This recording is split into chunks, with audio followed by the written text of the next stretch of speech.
He did. He didn't call me big dog though. I don't know what that was about. He knows.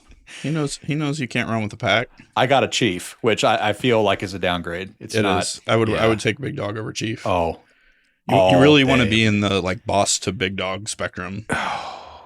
Boss would be pretty good. Yep. I feel like boss is kind of like chief though. Boss is like, hey boss. Better than chief. Yeah. Chief is a little like, I'm snubbing you a little bit.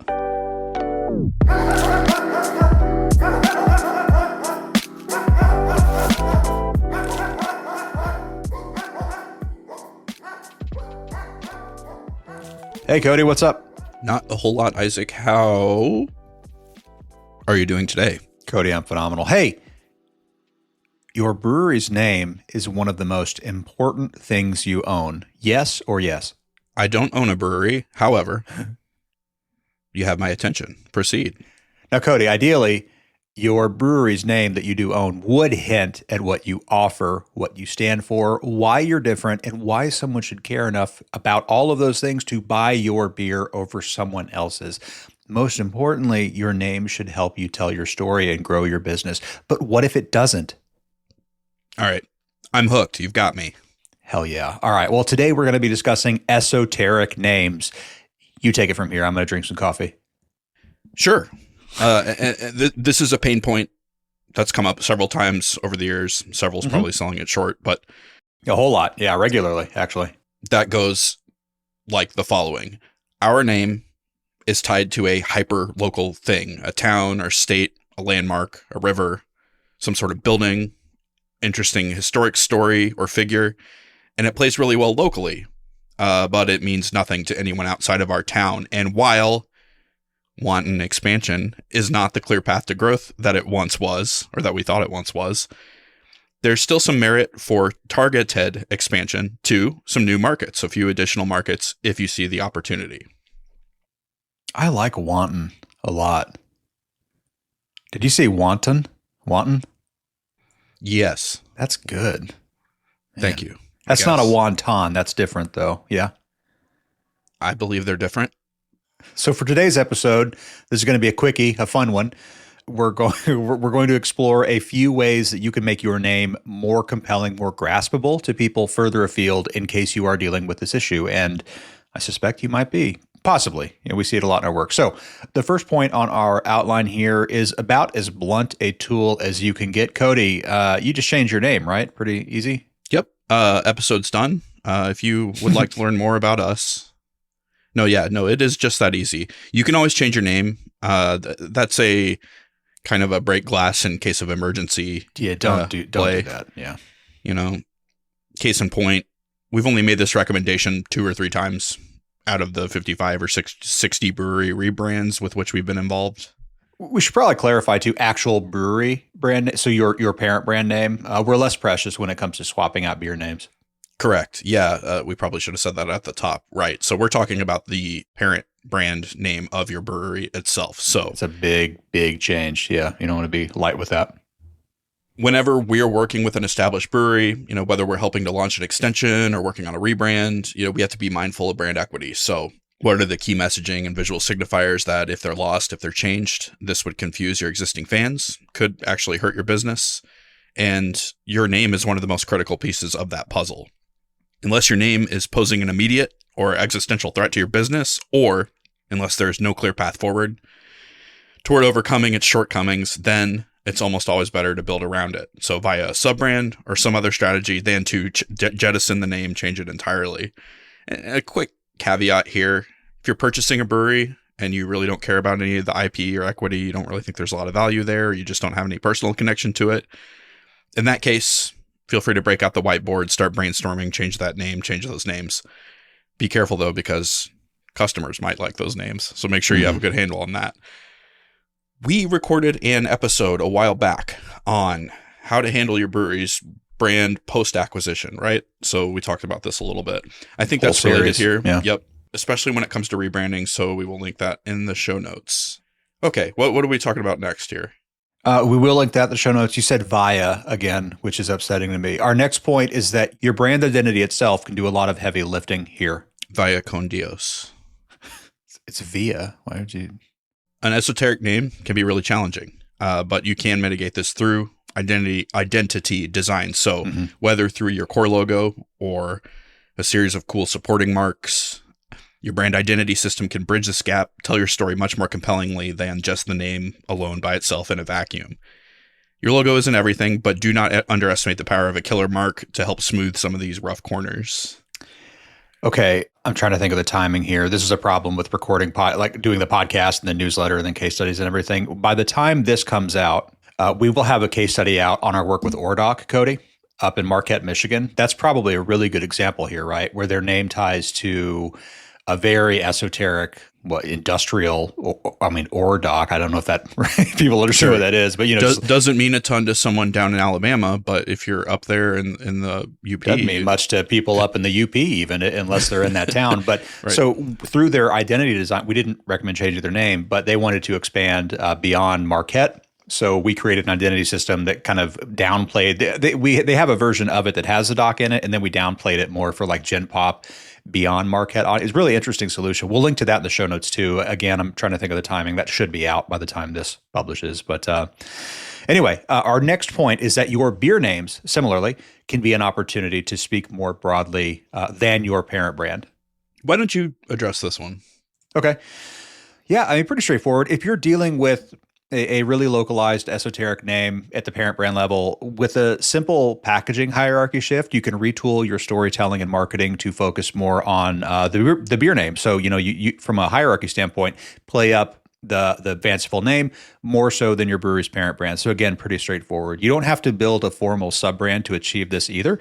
A great fanciful name can give you a good starting point to connect with people, assuming that you downplay your brewery's name enough to where it doesn't get lost entirely, because that you don't want to do that in most cases. But again, your mileage may vary here. I'm trying to think, do we have a good example of this? So specifically a brewery using a fanciful name to help them get around an esoteric overarching parent brand name. It's not apples to apples because they did this in a very specific way, but I think of Fernson, so going back to like 2013, 14, when we first did their packaging, we created a monolithic branded house. So, and we've got a lot of case studies and they were on the show recently. So it was just Fernson IPA, Fernson Farmhouse Ale, Fernson Porter, literally just brewery name, beer style. They on their own started introducing fanciful names in the mix, and then we recently meaning like last year, I think, helped them retool everything to create more, not necessarily sub brands, but I think the beginning of what will become sub brands. So leaning into Lion's Paw Lager or Shy Giant IPA. So playing up those names and downplaying the Fernson name a little bit, so they could do more individual storytelling. So again, not apples to apples, but I think that's kind of a good example there. Maybe agree, disagree. Yeah, and they came up with all those names as well, right? So credit to them. That was their kind of their work. Yeah, well, they do know what they're doing. So shout out, Derek and Blake.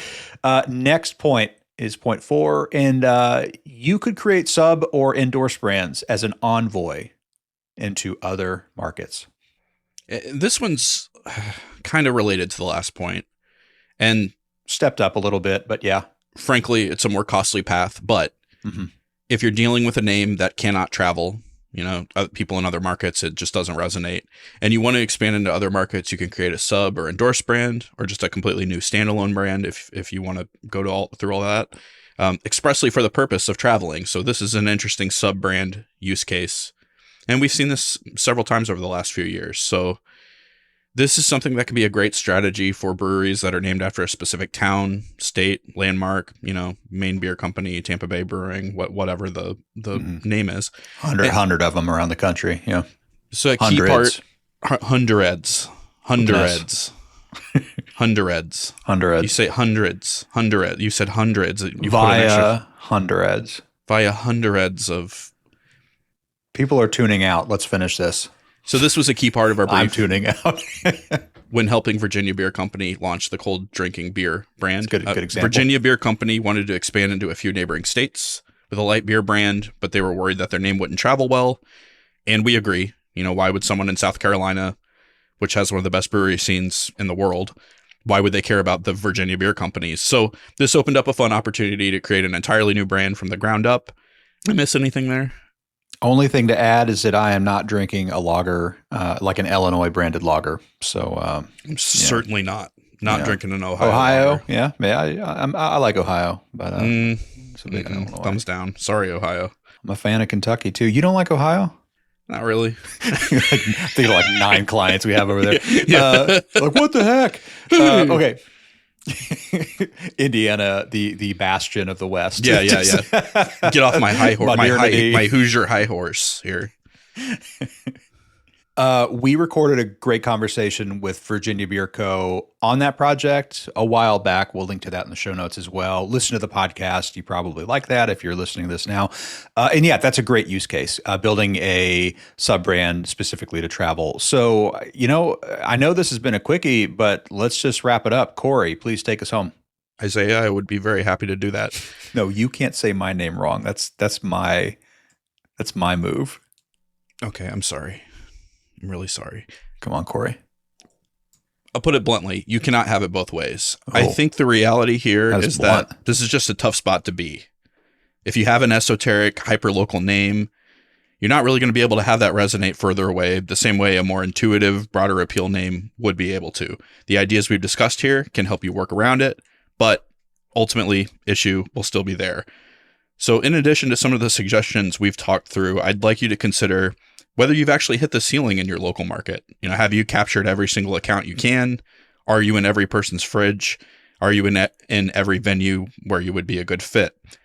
If you see an opportunity for growth, you should look to expand to new markets, certainly, but it might be worth taking another look to ensure that you've truly done the footwork and groundwork to own your backyard before you try to start branching out. How's that? That's we cut out my dog barking, so now you're just barking on audio, apropos of nothing. Ow, ow. I think that's really good. That's actually a point. I'm sorry, I was thinking that's probably something we could have put up in the main outline because, why are you traveling? Or I guess we kind of just tacitly assume that you need to, or you see an opportunity. But yeah, that's a phenomenal point to end on. So. Good. I'm going to go let my dog out. Great quickie. Thank you. Don't say quickie. That's a good quickie. Stop that.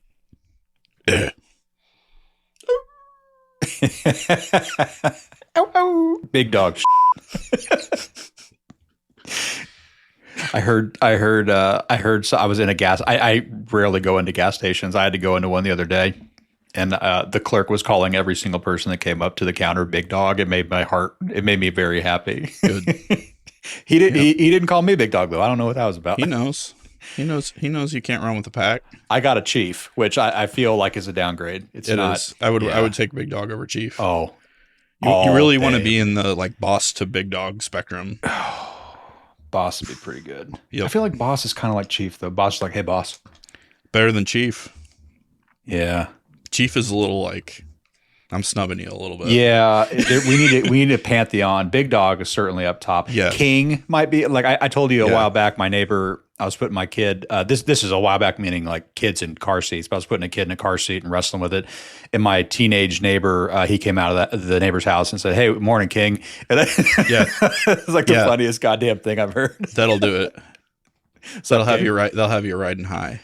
I'd still choose Big Dog over King, but yeah. All right.